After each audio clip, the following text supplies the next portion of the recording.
Sí. Donde ahí tienen por los próximos mil años congeladas una gran parte de las semillas que existen en el mundo para evitar Exacto. Es una solución. ¿Y quién crees tú que se va a beneficiar de esas semillas? No, es del gobierno, no es de un capital. ¿Estás seguro? Porque privado. Bill Gates puso plata para eso.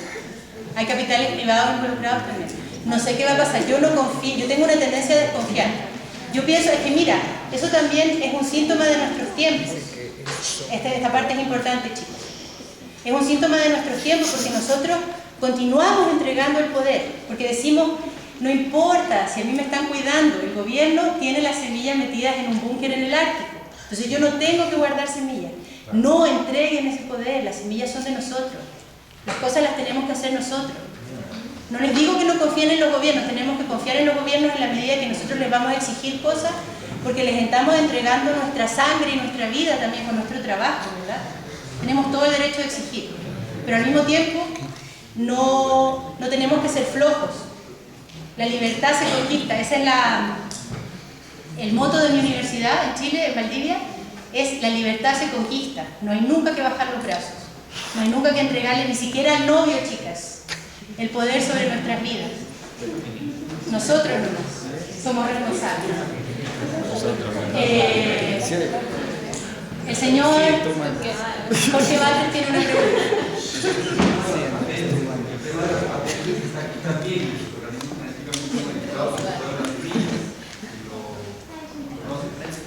No conozco el tema legal acá. Les he preguntado a los chicos, pero... alrededor del mundo es como mejorar las semillas, sí, pero patentizarlas. Y eso limita, por supuesto, el acceso futuro de los campesinos al mundo de las semillas.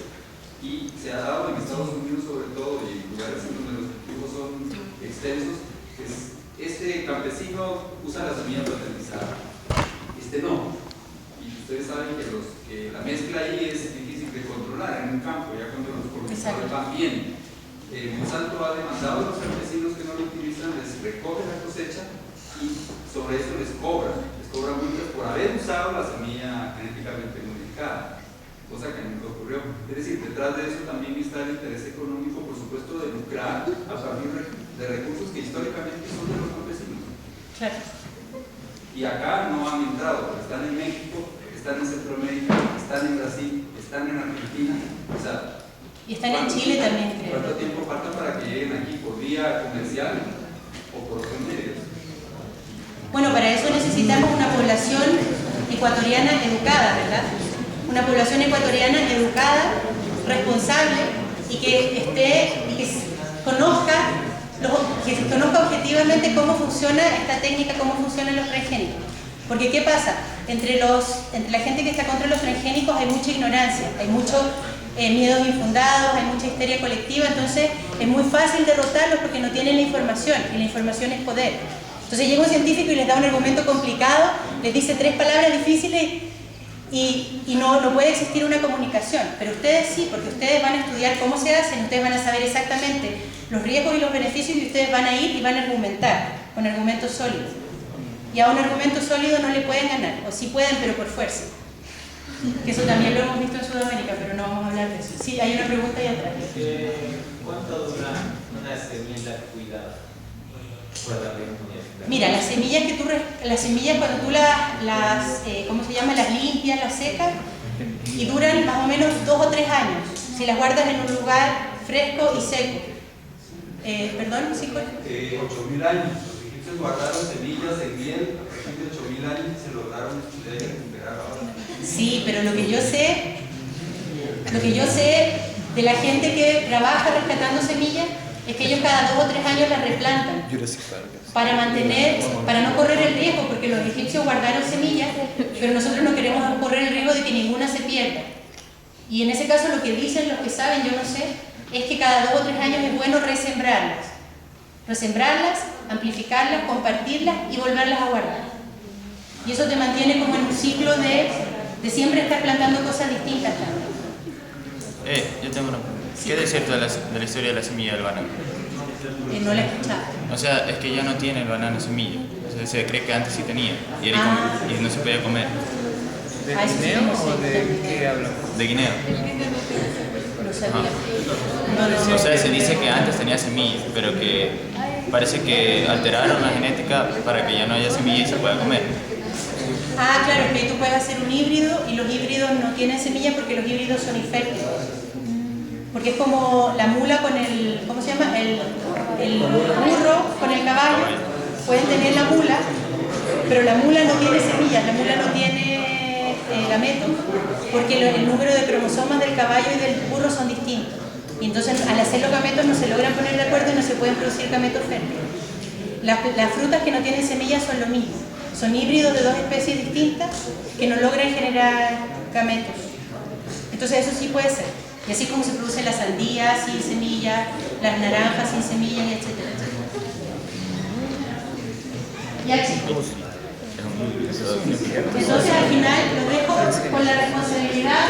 Ustedes son los científicos del futuro y les toca la responsabilidad de informar a la comunidad. Hasta ahora la ciencia se ha comportado como los aristócratas del siglo XVIII, XIX, es cierto que nadie nos puede tocar, nosotros somos especiales, nosotros somos tan inteligentes y la gente no sabe. Eso no acepten nunca que se los digan y no lo hagan ustedes tampoco a la gente. La comunidad científica se alimenta de la sangre de la población.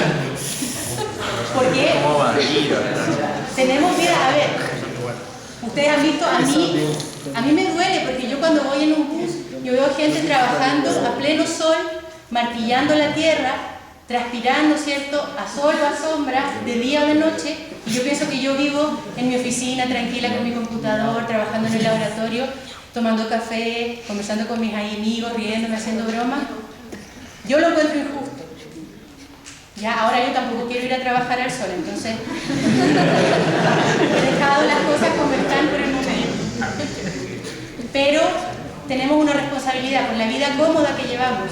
Tenemos la responsabilidad, tenemos que sentirnos responsables y tenemos que sentirnos solidarios y tenemos que informar a la población de manera objetiva, lo más objetiva que se puede, de manera responsable, ¿ya? Porque nosotros vivimos de los impuestos y eso no se nos tiene que olvidar. Y no somos tan especiales, chicos, y no somos tan inteligentes, así que hay que guardar la humildad.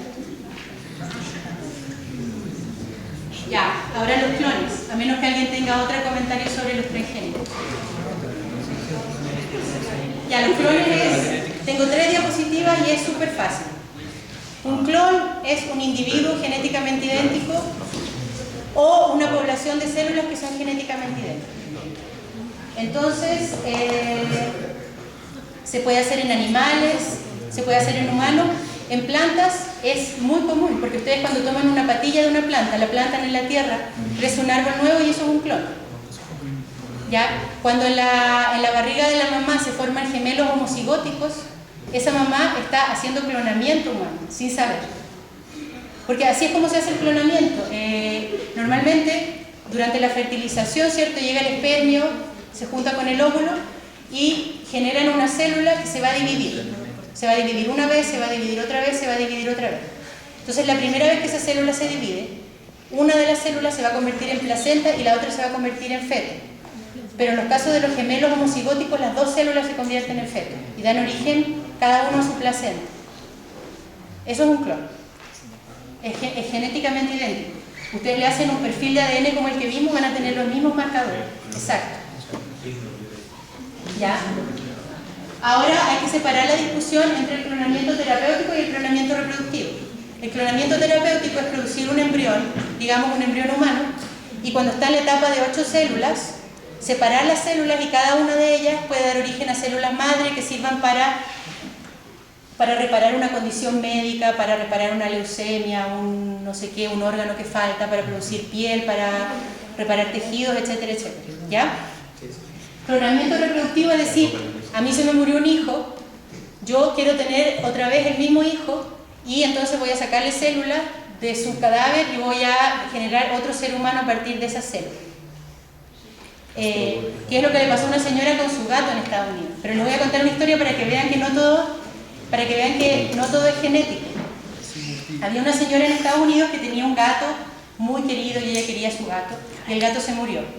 Entonces la señora fue a una compañía biotecnológica, les entregó el cadáver del gato y les dijo, yo quiero que me hagan otro gato igual. Y ellos le clonaron a su gato. Y ellos le clonaron a su gato y le entregaron un gatito con un certificado de que este gato es genéticamente igual al gato que usted nos dio. Y la señora los demandó porque, y salió en todos los diarios en Estados Unidos, porque el gato que le entregaron no tenía nada que ver con el gato que tenía ella. Se crió de manera diferente. La personalidad era distinta, el color era más o menos parecido, pero el gato que tenía ella era todo gordito, así, todo lindo, todo tierno, y el gato que le entregaron era súper agresivo, y era flaco, chiquitito, etc. Entonces ella los demandó, pero no pudo ganar la demanda porque el gato sí era un clon.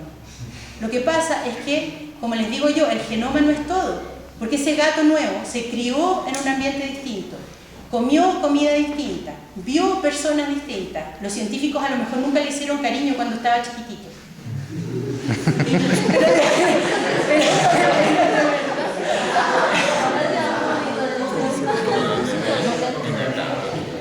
Y entonces el gato clonado no tenía nada que ver con el gato original. Pero bueno, aquí está la técnica que se... Dime. Sobre el tema de la clonación, en el caso del cáncer, ¿las células hijas son copias de la madre o son diferentes? Son clones. Son clones todas. Son clones, pero cada una genera sus mutaciones específicas, porque las células cancerígenas ya están vueltas locas. Entonces son clones, pero tienen diferencia. ¿Y sí es cierto de que no mueren? ¿Duran por años y años? Las células cancerígenas no mueren, duran por años y años. Sí. De ahí de un caso que está viendo, lo que no sabía, de que se pueden hacer todavía estudios sobre el cáncer, demuestran que se han tomado hace 50 años. Las células HeLa, que todavía las usamos, sí, pero esas ya son muy mutantes. Las células HeLa ya no recuerdan a nada que haya sido humano alguna vez, porque llevan 50 años de cultivo celular. Ajá. Y entonces eso ya es cualquier cosa, el cariotipo está vuelto loco. Pero son técnicamente inmortales. Pero son inmortales, de hecho yo trabajé con esas células y crecen como locas, tú las pones, da lo mismo como las cultives, van a crecer. Pero bueno, aquí está la técnica de la clonación entonces, es sacar células de un adulto, que puede ser por ejemplo en el caso de la oveja Dolly se generó así, le sacaron células mamarias y esa célula mamaria la fusionaron con un óvulo que al óvulo se le había sacado el núcleo. Entonces era básicamente solo el citoplasma de un óvulo.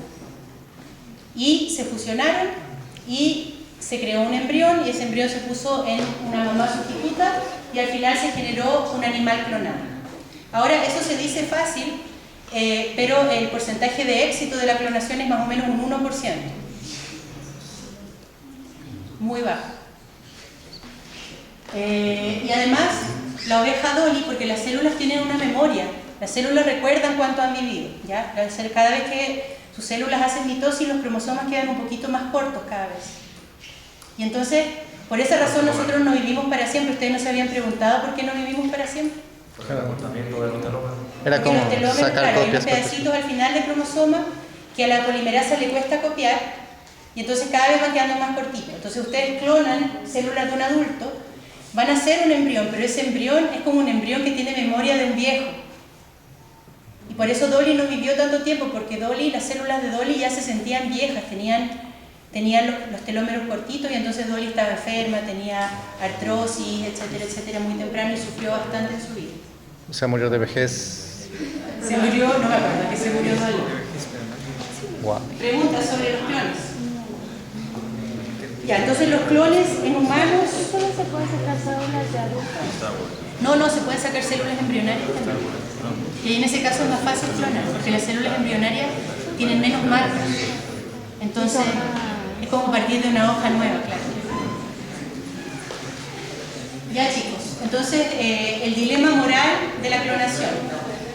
Bueno, cuando se clonan animales en realidad no hay mucho dilema moral. El problema es cuando empezamos a hablar de embriones humanos, ¿ya?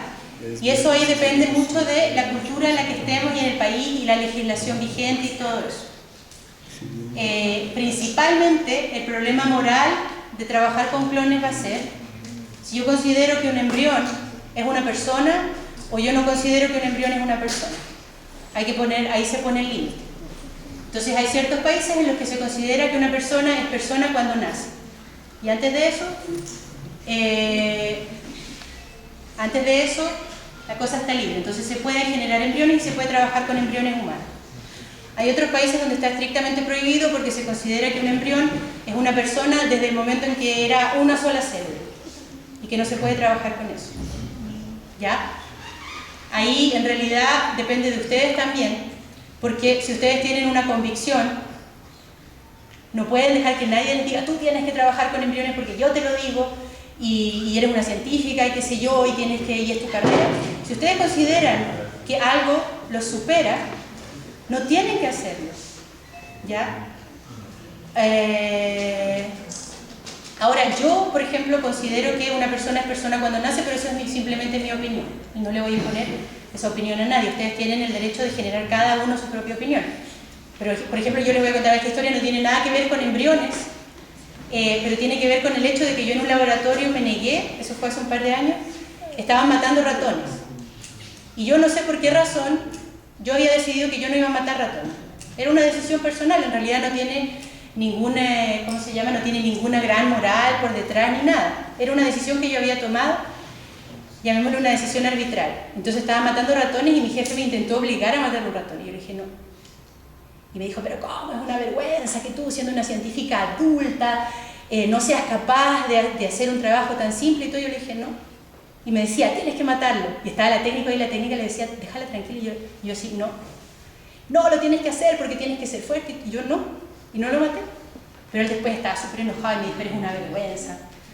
Y yo considero que yo no soy una vergüenza. Lo que pasa es que yo en algún momento decidí cuáles eran mis límites. Porque en la vida ustedes tienen que decidir qué es importante para ustedes y qué no.